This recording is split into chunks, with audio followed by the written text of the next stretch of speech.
सुना था इस बार मोदी जी कोई 100 दिन का जुमला का कार्यकाल लेकर चल रहे हैं। चलिए ठीक है, कोई बात नहीं। 100 दिन में से 14 खत्म हो चुके हैं।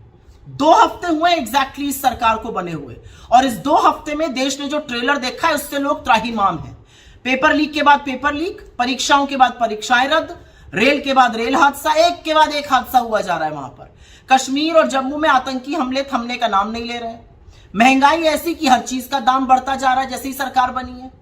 जिन बैसाखियों पर सरकार निर्भर है वो बवाल मचाए हुए हैं, मांग पर मांग। और आरएसएस तो छोड़िए, बीजेपी का जो अंतरकलह है वो फूटकर सामने आ गया है। तो इन 14 दिनों में क्या हुआ है, थोड़ा विस्तृत जानकारी उसकी समझ लीजिए और उसको परिप्रेक्ष्य में डालने की हम कोशिश करेंगे। यहां पर यह सरकार पेपर लीक सरकार है। 70 पेपर लीक किए इन्होंने 7 सालों में, जिससे कि करीब करीब 2 करोड़ अभ्यर्थियों के जीवन पर उसका प्रभाव पड़ा है, उनके परिवारों पर उनका प्रभाव पड़ा है, जो कहीं अधिक संख्या है। नीट का एग्जाम एमबीबीएस के लिए होता है इस देश में। 24 लाख बच्चे उस एग्जाम को इस बार लिखे थे। धांधली पता चली, यह भी पता चला पेपर लीक हुआ है। सरकार कह रही है पेपर लीक ही नहीं हुआ है। एक मंत्री कहते हैं पेपर लीक हुआ है, दूसरा मंत्री कहता है पेपर लीक ही नहीं हुआ। धर्मेंद्र प्रधान आज कुछ कहते हैं, कल कुछ और कहेंगे, परसों कुछ और कह देते हैं। और बच्चे जो है वो अनिश्चितकालीन जी रहे हैं। बीजेपी के सीधे सीधे तार जुड़े हुए हैं हरियाणा में, झज्जर के वो स्कूल में जहां पर 6 में से 6 लोगों के पूर्णांक आ रहे थे। ग्रेस मार्क थी जहां पे धांधली हुई, कोई तफ्तीशी नहीं हो रही है, कोई सीबीआई वहां नहीं पहुंच रही है। अच्छा, अभी नीट का ही बवाल मचा हुआ था, तब तक पता चलता है कि भाई यूजीसी नेट का पेपर भी लीक हो गया। अभी उसी से जूझ रहे थे तो सीएसआईआर नेट का पेपर स्थगित कर दिया गया। अभी उसी से उबरने की कोशिश कर रहे थे। जो नीट पीजी होता है, एमबीबीएस के बाद की जो डिग्री होती है, जो स्पेशलाइजेशन होता है, वो पेपर 12 घंटे पहले रद्द कर दिया गया। क्या गलती है इन बच्चों की?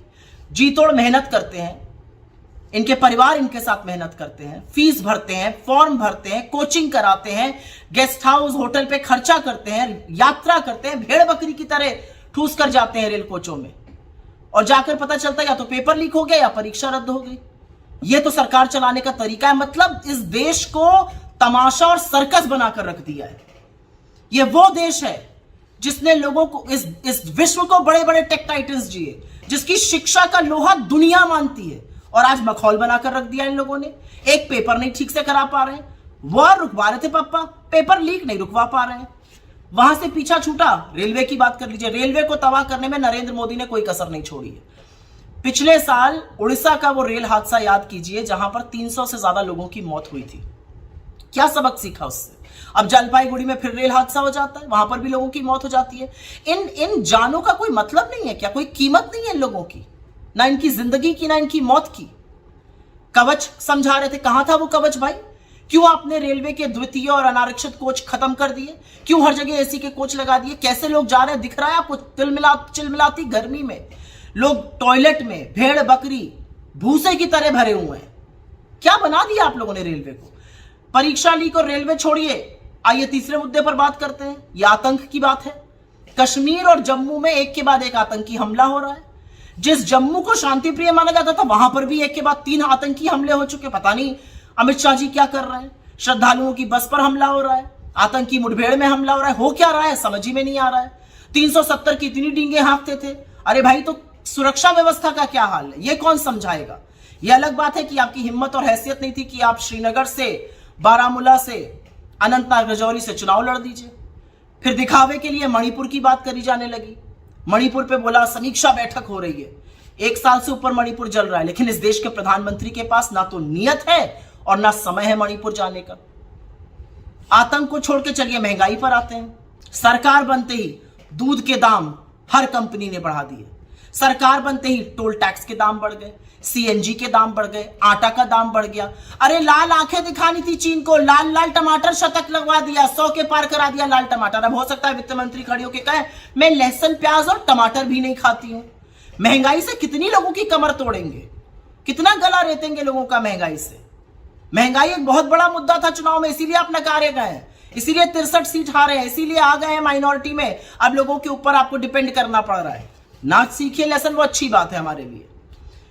इन सबको छोड़कर अब बात कर लेते हैं बैसाखियों की। नरेंद्र मोदी जी तो अकेले 400 पार करने वाले थे, 240 पार नहीं कर पाए, तो बैसाखियों पर निर्भर हो गए और बैसाखियां महाबवाल मचा रही हैं। टीडीपी डंके की चोट पर कह रही है पेगासस की जांच कराओ, डंके की चोट पे कह रही है हम 4% मुस्लिम आरक्षण देंगे। नरेंद्र मोदी ने इस पर लगातार झूठ बोला था चुनाव प्रचार के दौरान। उधर जदयू कह रहा है अग्निवीर खत्म करो, जदयू ये भी कह रहा है जातीय जनगणना कराओ। एक चू नहीं निकल पा रही है मोदी जी के मुंह से।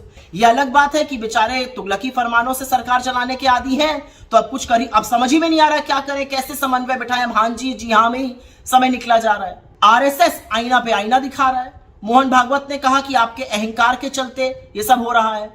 मोहन भागवत का कहना है मणिपुर जल रहा है, आप क्या कर रहे हैं। मोहन भागवत का कहना है विपक्ष आपका दुश्मन नहीं है, उसको साथ लेके चलिए, उनका सम्मान कीजिए। आरएसएस के दूसरे पदाधिकारी कह रहे हैं राम की अवहेलना करी तो राम ने ही आपके अहंकार का इलाज कर दिया, आपको 240 पर सीमित कर दिया। तो आरएसएस और बीजेपी के जो खटास संबंधों में आ गई वो तो खुलकर सामने आ गई है। लेकिन खुलकर जो सबसे ज्यादा सामने आया है वो है सिर्फ फुटअव्वल भारतीय जनता पार्टी के अंदर। उत्तर प्रदेश से शुरुआत करते हैं। पश्चिम से पूर्वांचल तक बवाल मचा हुआ है। संगीत सोम और बलियान में तलवारें खिंची हुई हैं, चिट्ठीबाजी एक दूसरे के खिलाफ हो रही थी, खूब बयानबाजी हुई, सुरफटअव्वल मचा है। वहां सिद्धार्थनगर और अयोध्या में समीक्षा बैठकों में जूतम बाजार हो रहा है। आगे की बात कर लीजिए तो डीएम एसपी भी उसमें हाथापाई में शामिल हो रहे हैं। भगवान ही जाने क्या हो रहा है बीजेपी में। वहां पर शिवराज सिंह का लड़का कह रहा है मेरे पिता सबसे शक्तिशाली है, दिल्ली उनके आगे झुकता है। वसुंधरा राजे कह रही हैं कि जिनको उंगली पकड़ के लोगों ने सिखाया था चलना, वो उंगली काटने पर तुले हुए हैं। तो ये तो हालत है। सब जानते हैं अमित शाह जी और योगी जी के बीच में क्या तलवारें खिंची हुई हैं। तो इस परिप्रेक्ष्य में सदन शुरू होने जा रहा है। यह सदन वो सदन है जहां पर विपक्ष की बड़ी मजबूत आवाज होगी। लेकिन एक बात याद रखिएगा, ये जो जुमले हैं ना, 100 दिन में ये कर देंगे, 125 दिन में ये कर देंगे, 150 दिन में ये कर देंगे, रुपया जो है संभल ही नहीं रहा है। एफडीआई गिरती जा रही है, तो ना निवेश आने को तैयार है ना रुपया सुदृढ़ होने को तैयार है। यह है रिपोर्ट कार्ड पहले 14 दिनों का। यह झलकी है और ये झलकियां देश देख रहा है। कितने देर सरकार चलती है हमें नहीं पता, भविष्यवाणी नहीं करेंगे। लेकिन जो गुब्बारा भुलाया गया था 56 इंच का, हवा भर भर के रंग कर पुताई करके, उस गुब्बारे की हवा तो जनता ने निकाल दी और वो फुस पटाखा होकर अब चिचुक गया है। और मैं बिल्कुल नरेंद्र मोदी के ईगो की, उनकी अहंकार की बात कर रही हूं, लेकिन उसका खामियाजा मेरे देश को भुगतना पड़ रहा है।